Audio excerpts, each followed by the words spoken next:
क्यों था कर्ण महाभारत का सबसे छला गया योद्धा? क्या आप जानते हैं कर्ण महाभारत युद्ध के एक ऐसे योद्धा थे जिनके साथ एक नहीं, दो नहीं बल्कि कई बार छल हुआ।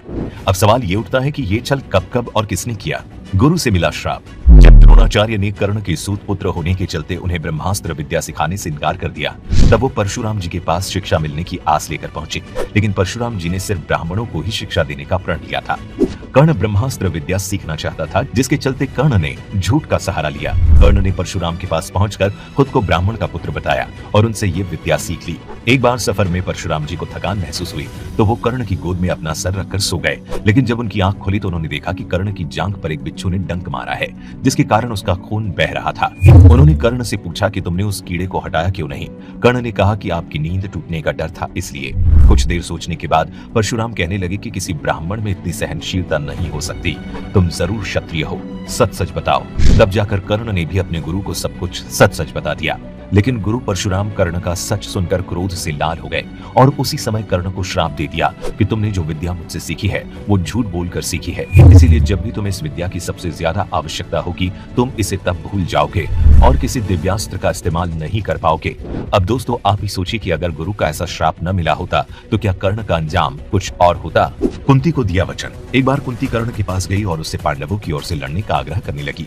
कर्ण को मालूम था कि कुंती मेरी माँ है, लेकिन उसके लाख समझाने पर भी कर्ण नहीं माने और कहा कि जिनके साथ मैंने अब तक का अपना सारा जीवन बिताया, मैं उनके साथ विश्वासघात नहीं कर सकता।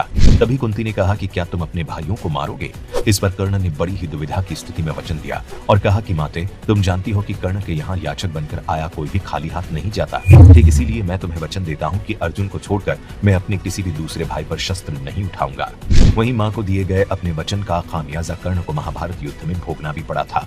कवच और कुंडल। बता दें कर्ण को उसका कवच और कुंडल उनके पिता सूर्यदेव ने दिया था। इसके साथ ही उन्हें ये वरदान भी मिला था कि इसे पहनकर कर्ण पर किसी भी अस्त्र या शस्त्र का कोई असर नहीं होगा। इसीलिए कवच कुंडल पहने कर्ण को युद्ध में हराना एक नामुमकिन काम माना जाता था। वहीं जब महाभारत का युद्ध चल रहा था तब श्री कृष्ण के कहने पर अर्जुन के पिता देवराज इंद्र कर्ण के सामने एक भिक्षुक ब्राह्मण बनकर पहुंच गए थे। कर्ण सभी को कुछ न कुछ दान देते जा रहे थे और फिर जब इंद्र रूपी ब्राह्मण की बारी आई तब दानी कर्ण ने पूछा कि आज्ञा कीजिए, आप किस वस्तु को मेरे द्वारा पाना चाहते हैं? विप्र बने इंद्र ने कहा, हे महाराज, मैं बहुत दूर से आपकी प्रसिद्धि सुनकर आया हूँ। कहते हैं कि आप जैसा दानी इस धरती पर दूसरा कोई नहीं, तो मुझे भी विश्वास है कि मेरी इच्छित वस्तु आप मुझे अवश्य देंगे। फिर भी मन में कोई शंका न रहे, इसीलिए पहले आप संकल्प कर लें, तभी मैं आपसे कुछ मांगूंगा, अन्यथा आप कहें तो मैं खाली हाथ ही यहाँ से चला जाता हूँ। कर्ण ने भी तैश में आकर हाथ में जल लेकर प्रण लिया और कहा, आप मांगिए तो।